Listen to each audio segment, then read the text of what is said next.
I grew up as a modern Orthodox Jew. I consider myself a Reformed Jew. With both the Orthodox community at Brandeis. Also a devotion to promoting the state of Israel. With everything that is in the news constantly over the last couple days to couple weeks, how are you feeling?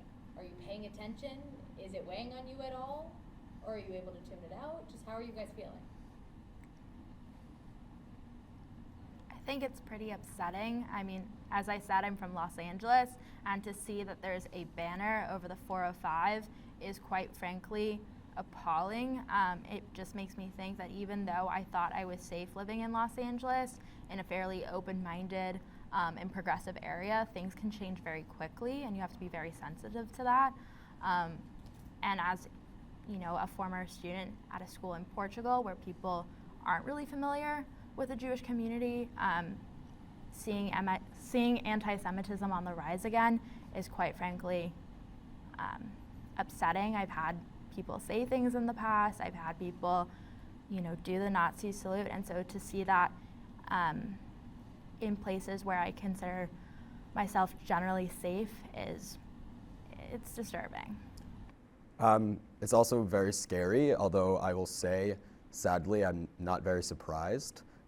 This isn't a thing that's just been going on for a few days or weeks or even years. This is a millennia-old problem of Jew hatred. In my own personal life, I'm the grandson of Holocaust survivors. Obviously, it's a totally different thing in my life, but when I was a kid, I went to a camp in the Boston area. A kid threw a basketball at my head. I said, "Why'd you do that?" And he said, "Because you're Jewish." I was 11 years old at the time.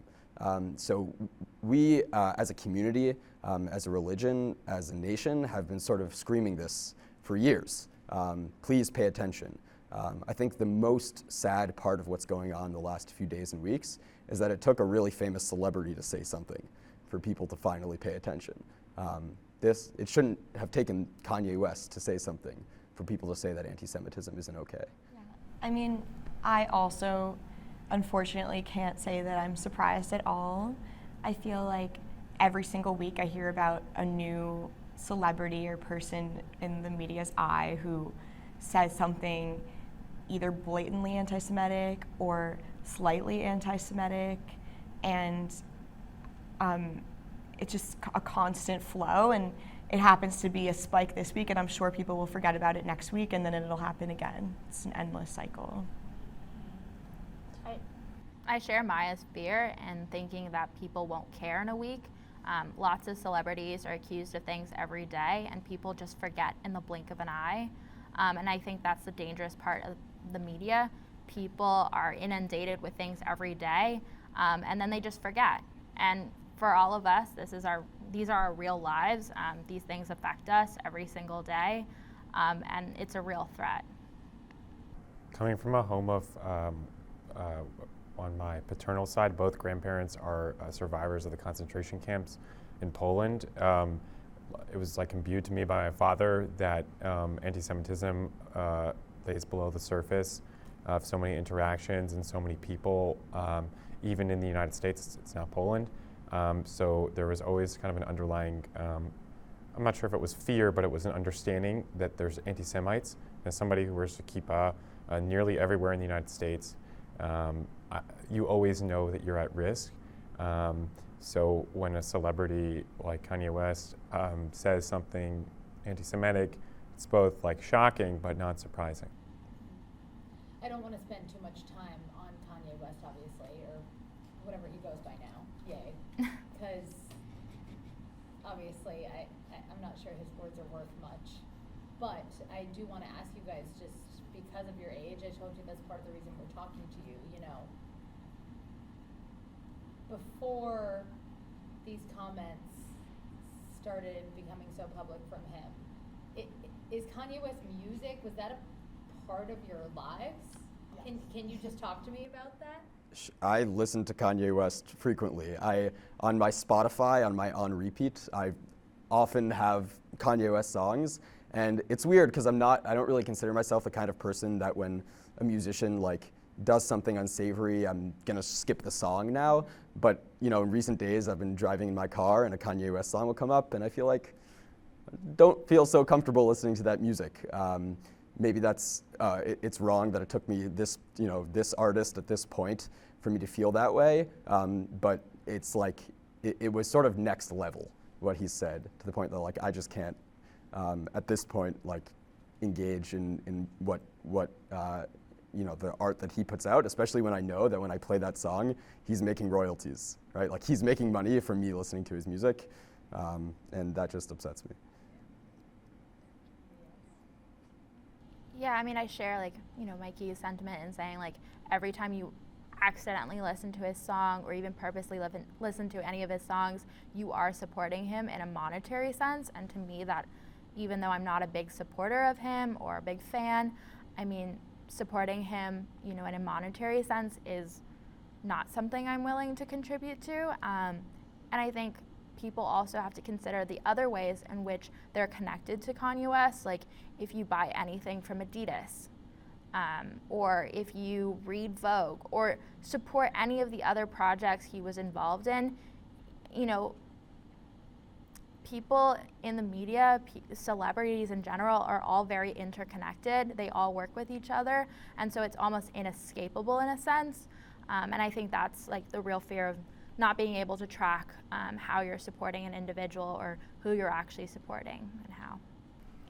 Yeah, it's definitely been a really big debate amongst my friends and family about what do you do now if his music comes on, and like how do you move on with your life when he's such an important member of pop culture, and his songs are still going to be on the radio, and his songs are not going to be taken off of Spotify or Apple Music. And so like the Jewish population of the world is minuscule, and like his supporters are massive, and is our not listening really going to make an impact?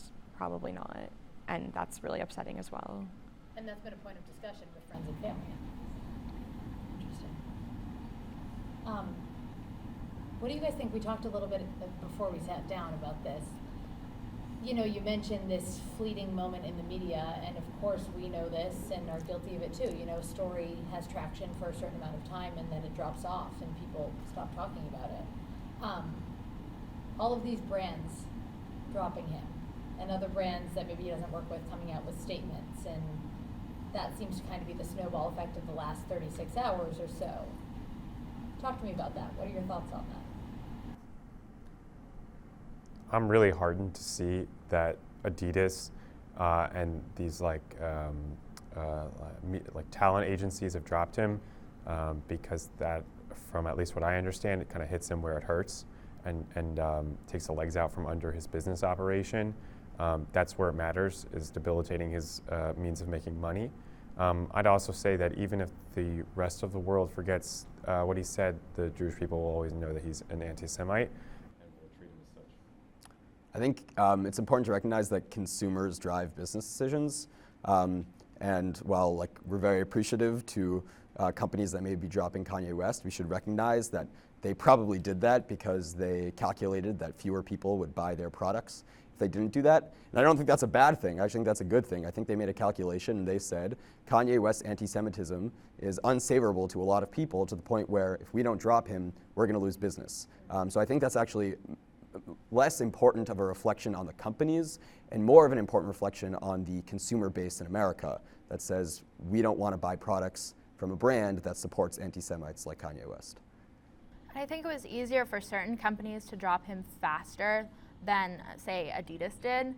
Adidas waited a number of days to actually drop him, and it was only, in the last few hours, the last 24 hours that they actually did.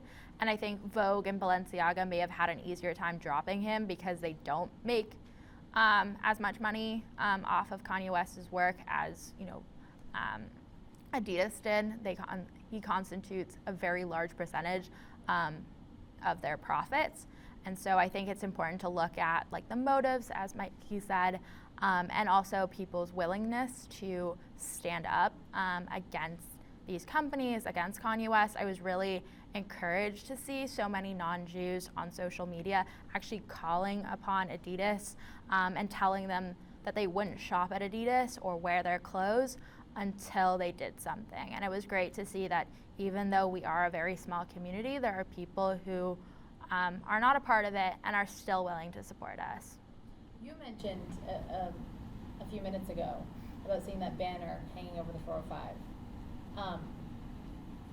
You know, like you said, unfortunately, Kanye West comments are not the first of their kind. In fact, in Massachusetts, we had a banner hanging over Route 1.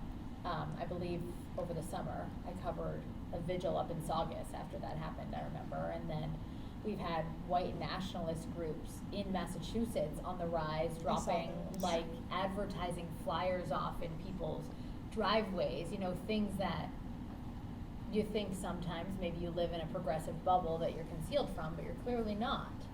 I'm curious, do you guys seeing people feeling emboldened to continue to speak like this more publicly, do you ever worry for your safety or for your family?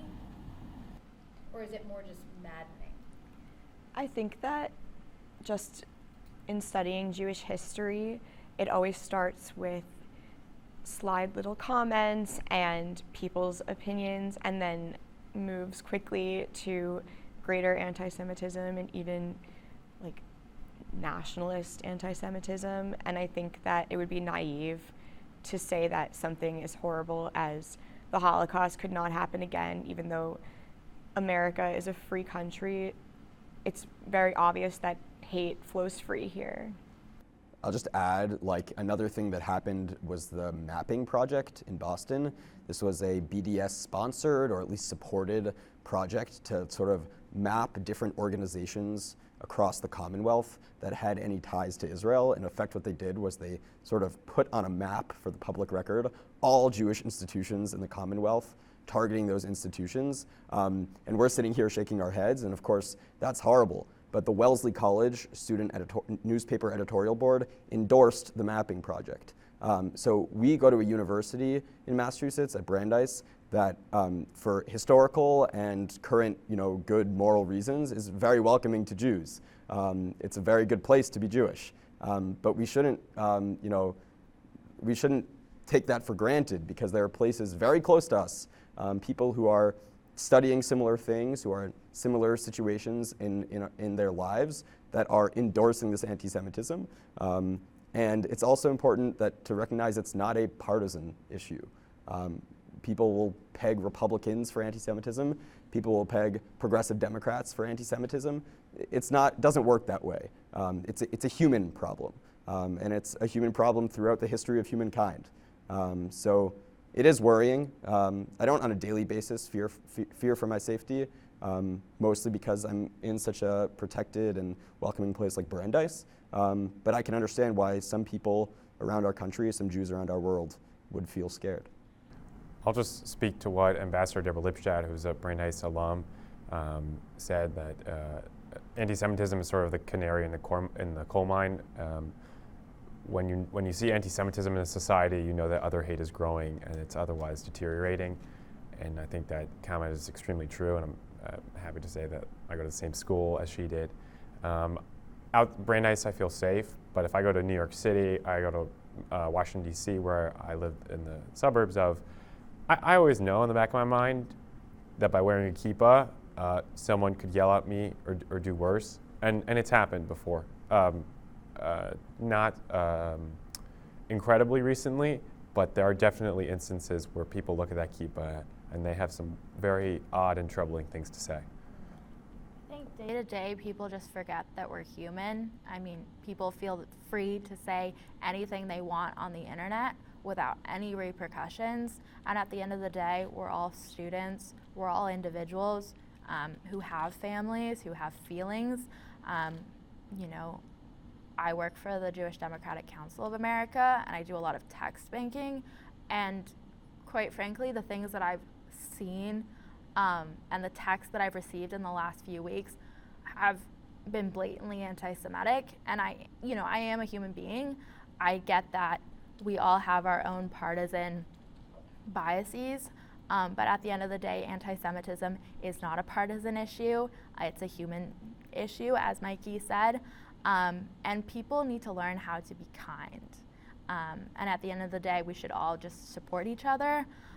That's easier said than done, but I think the internet has really created a toxic place for everyone, especially Jews and other minorities.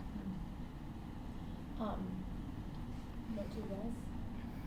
I'm gonna just ask a couple more questions, so I don't know if you guys need whatever you need. Okay. But what do you guys? So I have one more question for you, and then I'm gonna ask you the question I always ask, which is, what else should I know that I didn't ask you about? But my final question is just, what do you, like, looking forward now, right? This is the moment, that fleeting moment when this is so prominent in the media and on social media. What do you want people to know looking forward? What can the average person who's sitting at home watching the news take from what's going on right now? That's a very big question, I know. I'm asking you to be like the president, but you know. Yeah, I think, as you mentioned, we need to look forward. It's very easy to react to something negative happening. It's harder to make positive change. I think we often talk in our culture, in our politics, especially in a higher educational institution, about efforts to include people of diverse backgrounds. I think often lost in that is that Jewish people are different than other people. I may look similar to a bunch of different people, but at the same time I don't. When I walk outside with my yarmulke on, with my kippah on, with my fringes out, I look very different. And there's also a history in this country of systemic exclusion of Jews from private clubs, from government. In the state of Maryland, you couldn't vote if you were Jewish until the middle of the 1800s.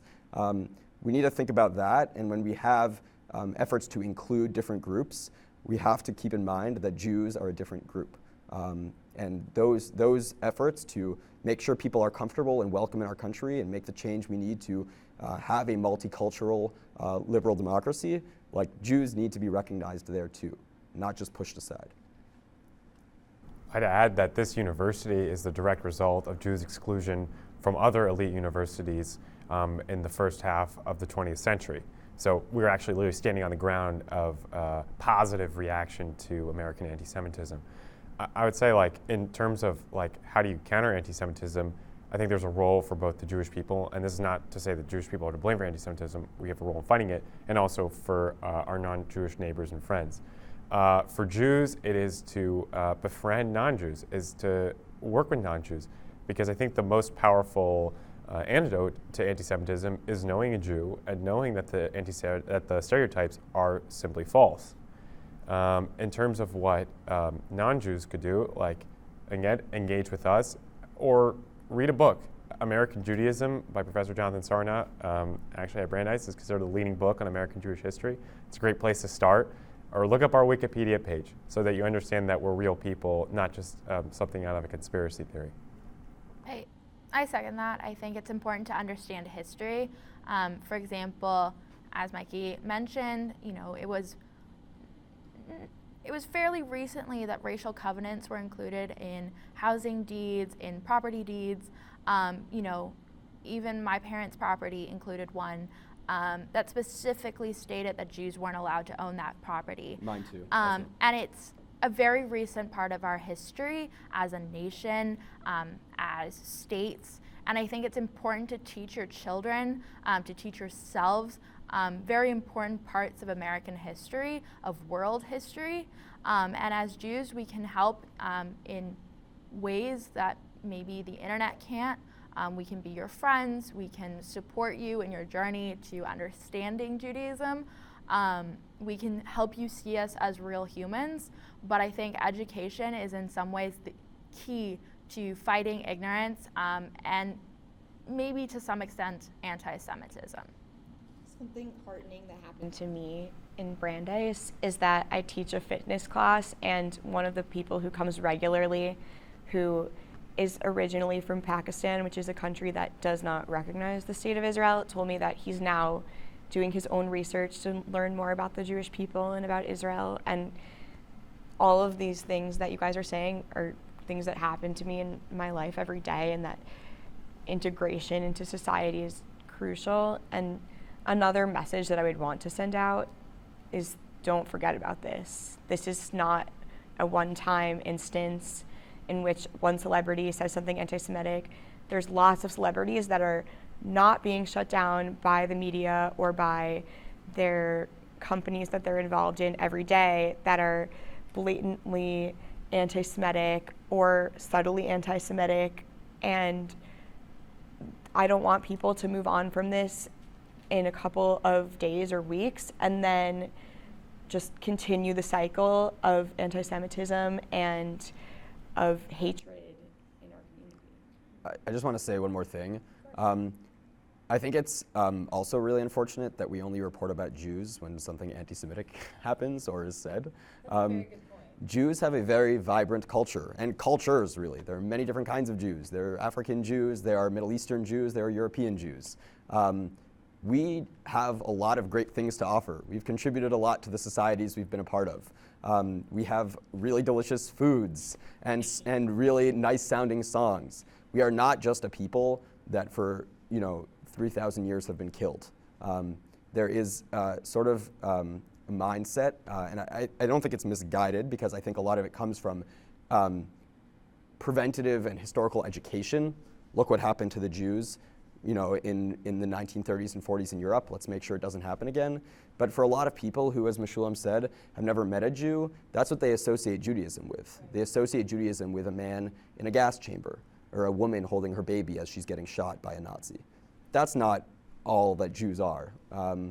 We have a really great history, a really rich culture, and injecting those positive vibes into conversations about Jews, I think, would be a really helpful thing going forward. I also add, there's Nick Cannon, who's another a celebrity, said something in May or June of 2020 that was also deeply anti-Semitic. And the Simon Wiesenthal Center and the American Jewish Committee, AJC, engaged with him extensively. And he really made the effort to learn. So if I could speak directly to Kanye West, I would say that the American Jewish community is ready and willing to engage with you and to explain what makes Jewish culture and history so vibrant and why your comments are so offensive to us.